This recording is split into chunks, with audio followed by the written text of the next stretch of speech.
Interior, the hallway, night. A front door, closed. The hallway is dark, with a single shard of orange light falling across the floor. Beyond, the sound of a car pulling up. The car door slams and a voice shouts, "Doctor!" The sound of feet on gravel can be heard approaching the door. There are murmurs and scratching as somebody tries to unlock it, unsuccessfully. The man finally opens the front door and stumbles inside. He kicks it shut behind him and staggers into the kitchen. He's an unsteady, large man in his mid-30s, a loose tie around his neck. His clothes are scruffy and stained. Interior, the kitchen, night. He looks at the mess before him. The surface is covered in cooking materials. Irritated, he goes to take a glass from the cupboard, but there is none. He lifts one into the sink and washes it, a slight smile on his face. He tiptoes around, making as little sound as possible, until he knocks a pot onto the floor. It clangs loudly and he stops, listening quietly to the house. Nothing. Gently, he picks it up. He fills the glass with water and takes a long drink, the liquid dribbling down the 5 o'clock shadow on his chin. He bends down to a cupboard and has to steady himself. He tips backwards, ending up sitting in a cross-legged position on the floor. As he sits, he tries to stifle a laugh, looking once again at the open doorway to the hallway. He finds a pack of nuts and pulls them from the depths of the cupboard. He opens them, pours them messily into his mouth, spilling a few. He groans as he stands, steadying himself on the side, and hums a song absent-mindedly as he stumbles out of the kitchen. Interior, living room, night. The room is decorated with golds and reds, with art on the walls. A large TV stands in the corner. This is BBC Two displayed across it. A young woman lies asleep on the sofa, completely still. She's pale, but with a little pink in her cheeks. The man smiles gently to himself when he realizes where she is. He goes and kisses her on the head. "Evening, my love. Did I wake you?"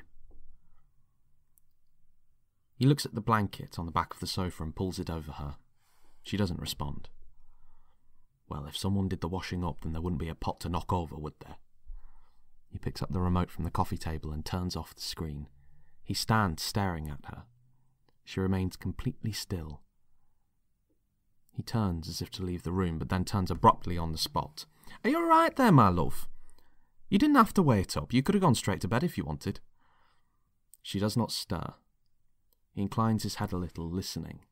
He smiles at her and then salutes. "Right you are, ma'am. I can do that." He sits down next to her, lifting her legs onto his lap and putting his head on her knees. He takes her hand and lightly brushes his own hair with it. Oh, lovely. Aren't you kind?" She doesn't reply, and he lets her hand go limp. "Love, you could have turned the TV off if you thought you were going to have a nap." She doesn't reply. "Aye, but the sounds and pictures cost money, and why you're not He takes a breath. "No, I'm sorry, we promised." He begins stroking her leg once more.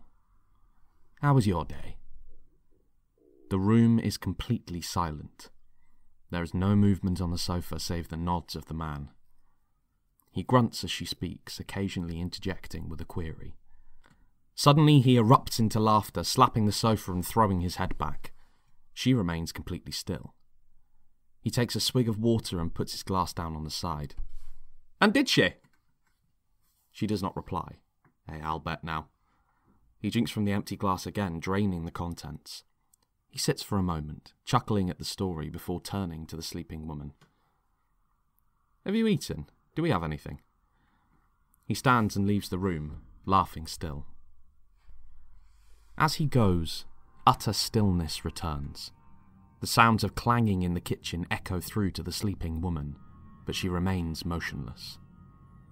There is a phone on charge on the coffee table opposite her. It lights up and begins to vibrate. Mum calling. It rings out and reveals 36 missed calls from her, as well as 12 from Dad and 23 from Darren. The light illuminates her face before fading away.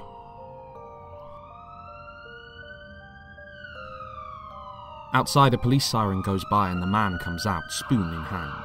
He walks briskly to the window and edges the curtains open, the smile completely gone from his face. The blue light penetrates the red of the room. He looks at the woman, and then in the direction of the front door. Eventually, the light and sound die away, and he exhales.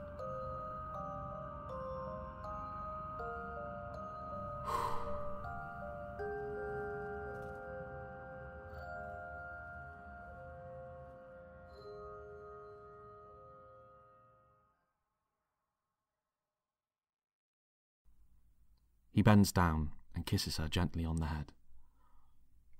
Can't be too careful now, love. He leaves again, the sound of him rummaging emanating from the room beyond. The phone once again lights up, this time with a text. The preview reads, "Please call us, Jenny. We're not angry. Just let me know you're safe." "Who's that?" The man has appeared in the door holding 2 bowls of cereal. "Again!" He walks abruptly to the table, placing the bowls down and snatching the phone from the charger. He turns it off and removes the SIM card. "Say what you want, my darling. These things are dangerous and I won't have them. You know that." She remains still.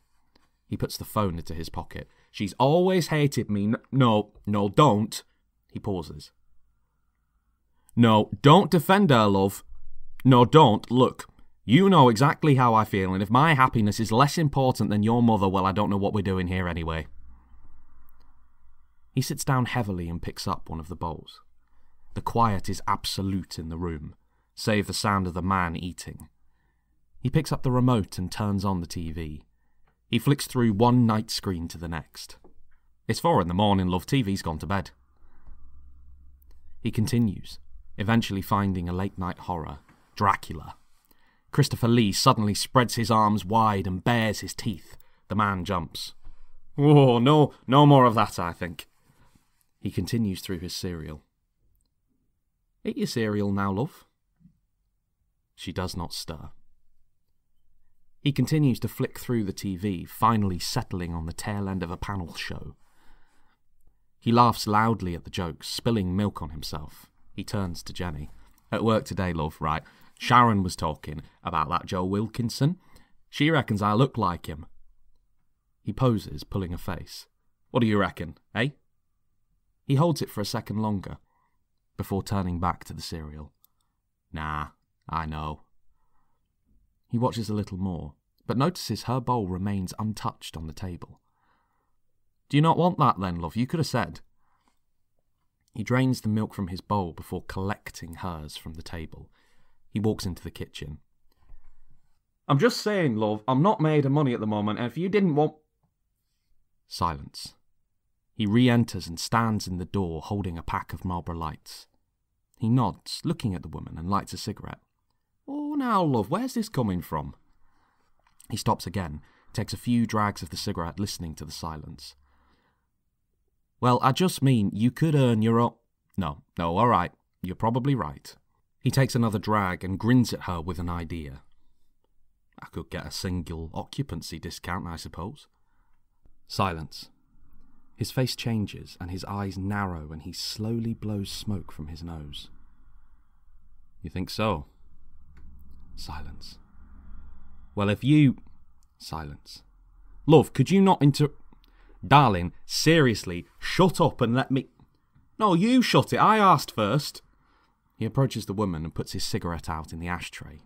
"You're unbelievable." I said you're unbelievable. You make me behave all childish-like." She does not stir. "No, you are, and so's your mum." He turns, his back to the woman. "Oh yeah, and I get to come home to you."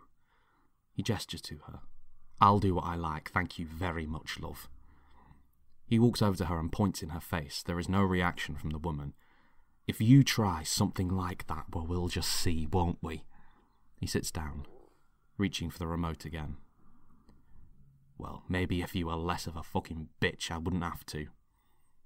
Oh, you know what? Do the washing up, then I'll listen to your... He stops himself, takes a deep breath. He reaches across to her, stroking her leg. Oh, I don't want to do this, love. It's late. Let's just leave it tonight, shall we? I should have shut up. You win. He smiles at her broadly. I love you so much, you silly little fish. As he looks at her face, the smile fades from his and is replaced by a snarl. Nice. I showered this morning, thank you. He stops. He begins breathing heavily, fists clenched. Quite suddenly, he lunges across at her. Stop interrupting me! He stands again, begins pacing. Talk to me like that. Talk to me like that, will you fucking whore? Being at his. While I've been working hard. You know, I saw that text yesterday. You didn't know that I saw that when you were texting him yesterday, but I did. I saw. Better than me, is he? Fucking bigger. He picks up the nuts that he was eating earlier and throws them at her.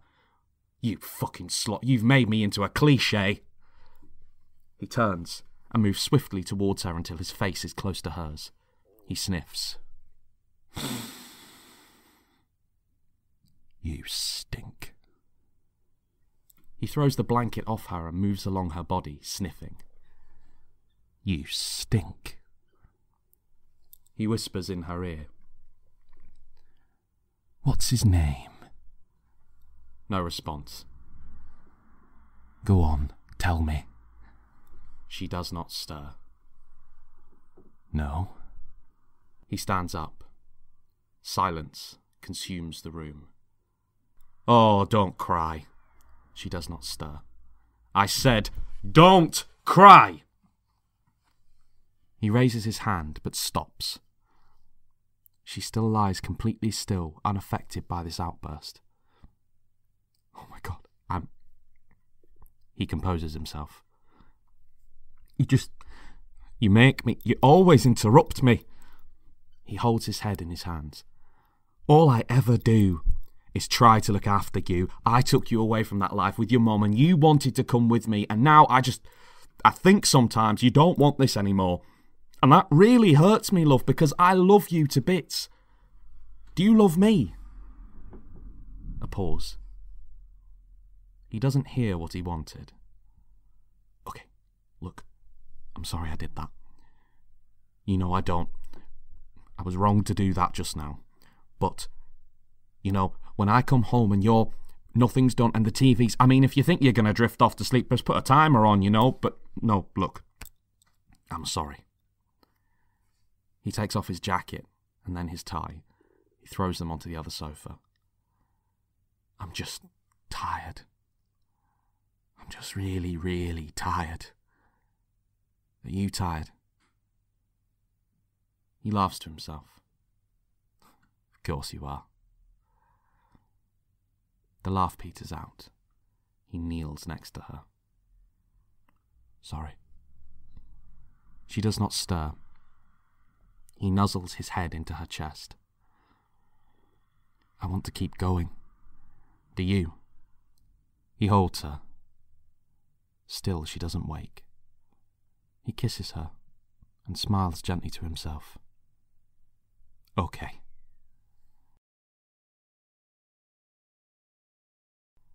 He stands and goes to the other sofa. He sits down and lights a cigarette. He looks over at her, places his head in his hands. The room changes around him. It is the same place, but the bright reds and golds fade to greys. There are no ornaments anymore, no artwork on the walls. The curtains are replaced with throws and the wallpaper is peeling. The carpet is stained and all around are cans, bottles and ashtrays. On the sofa where the young woman lay is now a corpse, long dead. She lies in the same position, but her hands and feet tied. There is a dark patch on the sofa where she has decayed into the fabric. The pink from her flesh has become grey and sunken. her mouth hanging open.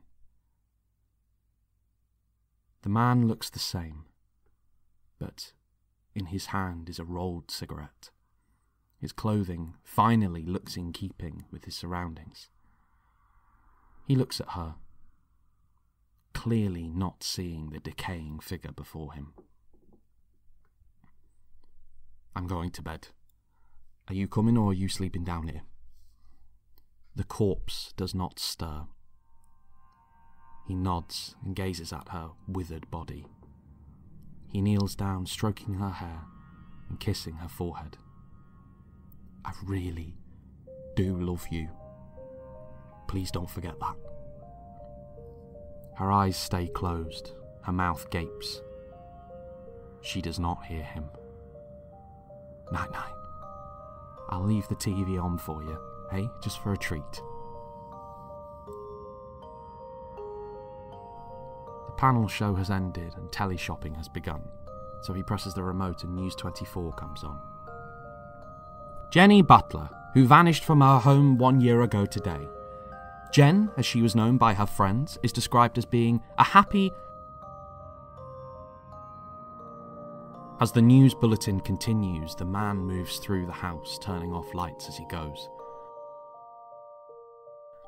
Eventually, the only light is from the TV, which illuminates the sunken face of Jenny Butler.